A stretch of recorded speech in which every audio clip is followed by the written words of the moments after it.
नमस्कार, मैं विश्वजीत कुमार। आप देख रहे हैं सीबी खबर। सीबी खबर का आज ये एपिसोड पूरा का पूरा आपको कानूनी दांव पेच से परिचित कराने वाला होगा। मैं बात इसलिए कर रहा हूं क्योंकि श्रद्धा मर्डर केस का मामला जो है न्यायालय में लगातार चल रहा है और इस पे चर्चाएं भी सोशल मीडिया पे आम हो गई हैं। कहीं ना कहीं देखा जाए तो लोग फांसी की मांग रख रहे हैं, जो कातिल है उसे फांसी की सज़ा दिलाने की मांग रख रहे हैं। लेकिन फांसी की सज़ा दिलाने के लिए कानूनी दांवपेच कौन से होते हैं, कौन कौन से साक्ष्य होने चाहिए, इसी मुद्दे पे चर्चा करने के लिए हमारे साथ उपस्थित हैं जिला शासी अधिवक्ता शशिशंकर सिंह। सर, सबसे पहले तो बहुत बहुत स्वागत है आपका सीबी खबर में। धन्यवाद। सर, सबसे पहला सवाल आपसे ये जानना चाहूँगा कि इस प्रकार का जो क्रूरतम हत्या देखने को मिला, श्रद्धा आफ्ताब मर्डर केस की जो कहानी है, आफ्ताब को सज़ा दिलाने के लिए लगातार फांसी की सज़ा की बात की जा रही है। इसके लिए कौन कौन से साक्ष्य होने चाहिए? देखिए, साक्ष्य तो कुछ तो होते हैं जो कि एकदम स्पष्ट रूप से दिखाई देते हैं और कुछ परिस्थितिजन्य साक्ष्य होते हैं। और किसी केस में, हालांकि यह केस रेयर टू रेयरेस्ट विरलतम प्रकृति का है, इसमें फांसी की सज़ा हो सकती है, होनी भी चाहिए। लेकिन उसके लिए जब अभी चूँकि विवेचना चल रही है, साक्ष्य क्या आ रहे हैं, वह साक्ष्य का स्तर किस स्तर का है, वो फांसी करा सकने लायक है या उससे कुछ कम पर है। तो जब तक पूरे साक्ष्य नहीं आ जाते तब तक केस के बारे में कहना, कुछ भी कहना, मैं समझता हूँ कि बहुत ज़्यादा उचित नहीं होगा। और जहाँ तक आपने कहा कि फांसी कराने के लिए क्या क्या साक्ष्य होने चाहिए, तो वह तो जब विवेचना पूरी हो जाएगी और जो साक्ष्य आएंगे निश्चित रूप से उस पर विचारण होगा और फांसी भी हो सकती है। वर्तमान में यदि देखा जाए सर, तो जो कातिल है उसने कबूल कर लिया है न्यायाधीश के सामने कि हाँ, मैंने आवेश में आके हत्या किया था। तो क्या यह सबूत जो है उसे फांसी की सज़ा दिलाने के लिए कारगर हो सकता है या उसके अलावा भी कुछ और चाहिए होता है? नहीं, उसका वह कबूलनामा एक हमारे जब केस का विचारण होगा, ट्रायल जब शुरू होगा, तो उसके लिए बहुत सहायक का काम करेगा। लेकिन केवल उसी पर सज़ा हो जाना, वो भी फांसी की सज़ा हो जाना संभव नहीं है। और भी तथ्य सामने रखने पड़ते हैं और भी उसमें आएंगे। अभी उसके बाद अभी नार्को टेस्ट होने वाला है, पॉलीग्राफ टेस्ट होगा, सारी चीज़ें आएंगी उसमें। तो उसके बाद जो चीज़ें निकल कर आएंगी उस पर ज़्यादा सहजता और सरलता के साथ अभियोजन अपनी कार्रवाई कर पाएगा और न्यायालय के समक्ष चीज़ों को रख सकेगा। सर, अभी आपने पॉलीग्राफी टेस्ट और नार्को टेस्ट की बात किया। हमारे दर्शक जानना चाहेंगे, चूँकि ये कानूनी दांवपेच से रिलेटेड चीज़ें हैं, तो जानना चाहेंगे कि पॉलीग्राफी टेस्ट या नार्को टेस्ट होता क्या है और इसका कितना इफेक्ट जो होगा इस केस में देखने को मिलेगा? देखिए, नार्को टेस्ट और पॉलीग्राफी टेस्ट जो हो रहा है वो अदालत की अनुमति से ही होने जा रहा है, तो निश्चित रूप से इसका भी इस केस में महत्व रहेगा। और इस पर जो चीज़ें आएंगी निकल करके, तो वो सज़ा के बिंदु पर काफ़ी काम करेंगी। पॉलीग्राफी एक हिसाब से देखा जाए तो लाई डिटेक्टर मशीन के द्वारा चेक किया जाने वाला ये पूरा प्रक्रिया है। और नार्को टेस्ट जो है, तो नार्को टेस्ट पे देखा जाता है कि अमूमन अदालत जो है नार्को टेस्ट के साक्ष्य को उचित नहीं मानती है, ऐसा बताया जाता है। इसकी कितनी सच्चाई होती है? नहीं, आपकी बात कुछ हद तक ठीक है, लेकिन केस की प्रकृति क्या है।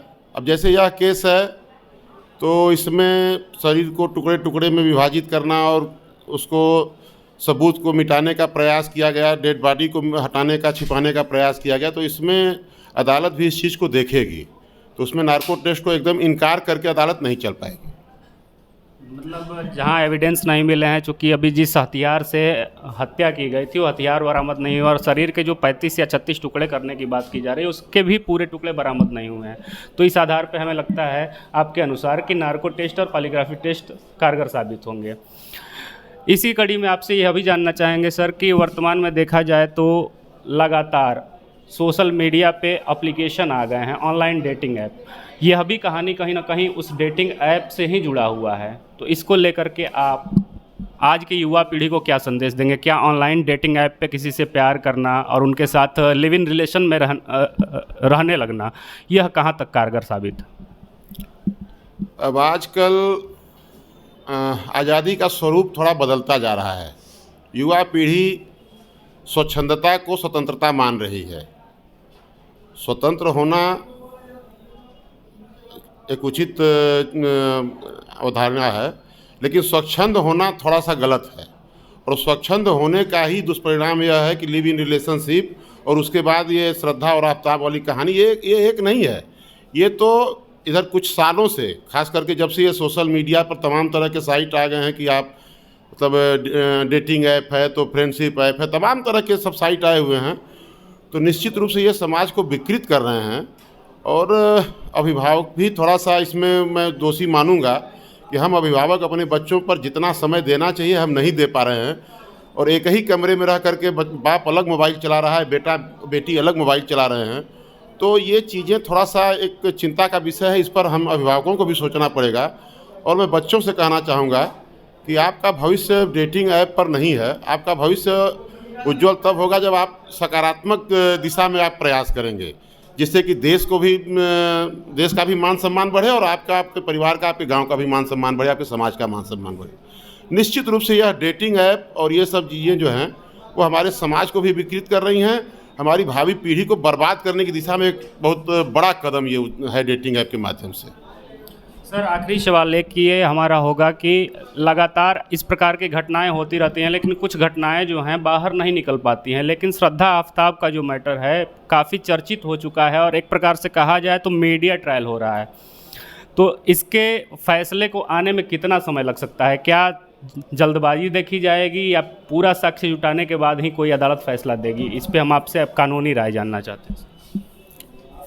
देखिए, मीडिया ट्रायल तो किसी मुकदमे का निर्धारण कर नहीं सकता है और निश्चित रूप से जो जांच एजेंसियां हैं वो अपने हिसाब से काम करती हैं।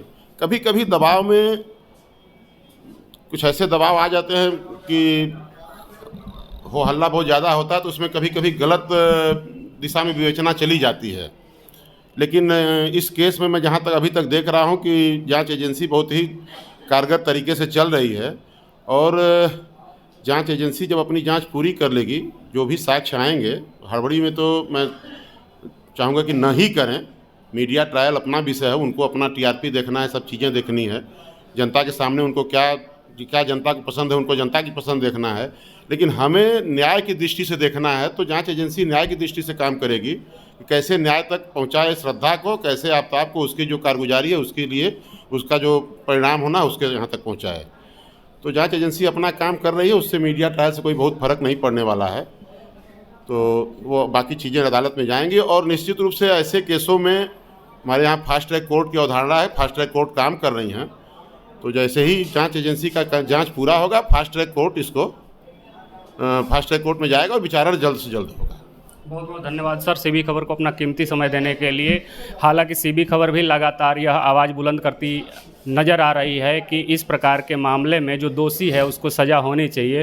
हालांकि फांसी की सज़ा होगी या आजीवन कारावास होगा, यह अदालत का मामला है और अदालत इस पर बखूबी कार्य कर रही है और इसकी विवेचना भी की जा रही है लगातार। सीबी खबर ऐसे मामलों को लगातार उठाती रहेगी, आपको दिखाती रहेगी। कैमरे के पीछे हमारे सहयोगी राहुल के साथ मैं विश्वजीत कुमार। जय हिंद, जय भारत।